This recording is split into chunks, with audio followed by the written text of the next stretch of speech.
Kasrani info centre کے معزز دوستوں، السلام علیکم۔ سبق آموز کہانیوں کی سیریز کے اندر آپ سب دوستوں کو ویلکم کرتا ہوں۔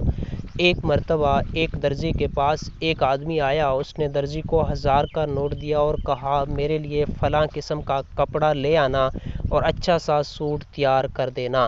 درزی رات کو دکان بند کر کے گھر آیا تو بیگم نے بتایا کہ گھر میں آٹا نہیں ہے۔ درزی اسی وقت دکان گیا اور اسی 1000 روپے کے نوٹ سے آٹا اور کچھ اور ضروریات کی اشیاء خرید لایا۔ اب جس دکان سے درزی نے سامان خریدا، اسی دکاندار کے پاس ایک گاہک آیا جس نے 4000 کا سامان خریدا اور دکاندار کو 5000 کا نوٹ دیا، جس کے بدلے کے طور پر وہی 1000 کا نوٹ گاہک کے پاس چلا گیا۔ اب وہ گاہک گھر آیا تو اس کی بیگم نے بتایا کہ بچے کے اسکول کی فیس دینی ہے۔ اس نے بیگم کو اگلے دن فیس کی ادائیگی کا عندیہ دے دیا۔ ادھر درزی پورا بازار گھوما لیکن مطلوبہ کپڑا نہ ملا۔ چاروں ناچار خالی ہاتھ واپس آ گیا۔ صبح ہوئی، اسکول کھلا۔ باپ نے اسی 1000 کے نوٹ سے بچے کی فیس ادا کی۔ وہ 1000 کا نوٹ اسکول کے کاؤنٹر پر گیا۔ اسکول کے استاد کی تنخواہ میں وہی 1000 کا نوٹ شامل کر دیا گیا۔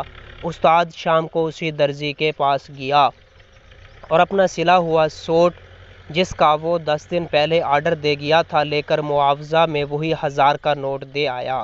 تھوڑی دیر میں وہی پہلا شخص آیا اور کپڑے کا پوچھا۔ درزی نے بتایا کہ کپڑا نہیں مل سکا، آپ اپنے پیسے واپس لے جائیں۔ اس طرح وہی 1000 کا نوٹ واپس پہلے والے آدمی کے پاس چلا گیا۔ میرے نہایت ہی محترم قارئین کرام، اس عاطف کا یہ واقعہ آپ تمام احباب تک گوش گزار کرنے کا فقط اتنا سا مقصد ہے کہ دولت اگر معاشرے میں تیرتی رہے گی تو لوگوں کی ضروریات پوری ہوتی رہیں گی۔ جہاں دولت کسی تجوری میں رک گئی، وہیں نہ جانے کتنے لوگ اس سے فائدہ اٹھانے سے محروم ہو جائیں گے۔